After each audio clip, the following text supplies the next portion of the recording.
Rated SPG. Striktong patnubay at gabay ng magulang ang kailangan. Maaaring may masiselang tema, lengguwahe, karahasan, sexual, horror o droga na hindi angkop sa mga bata.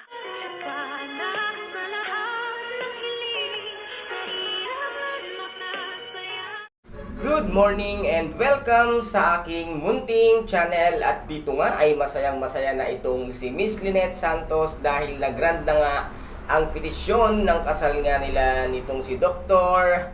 Carlos Benitez na wala lang nga itong visa, kaya masayang-masaya si Miss Lynette Santos. At dito nga ay nasabi niya na ganito pala ang pakiramdam na mapawalang bisa ang kasal at parang nabunutan na nga daw siya ng tinik sa kanyang lalamunan.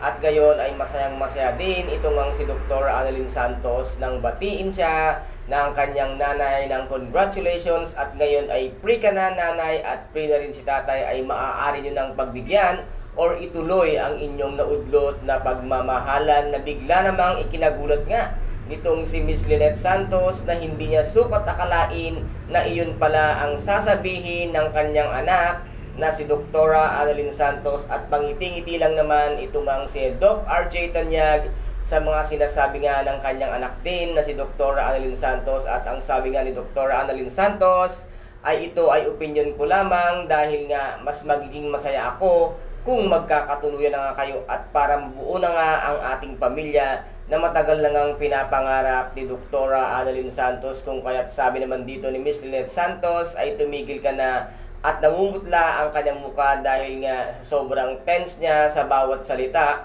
na binibitawan nga ni Dr. Annalyn Santos na masayang-masaya sa ngayon. At dito naman ay ipapatumba na nga itong si demonyitang si Moira ito nga si Dr. Carlos Benitez dahil isa ito sa malaking hadlang sa kanyang mga plano at ito ang magiging tinik sa kanyang daan para maisakatuparan niya ang mga plano niyang babagsakin ang mga tanyag at maagaw ang Apex Medical Hospital. Ano kaya ang mangyayari ngayon kay Dr. Carlos Benitez dahil nga nahanap na siya ni Epoy?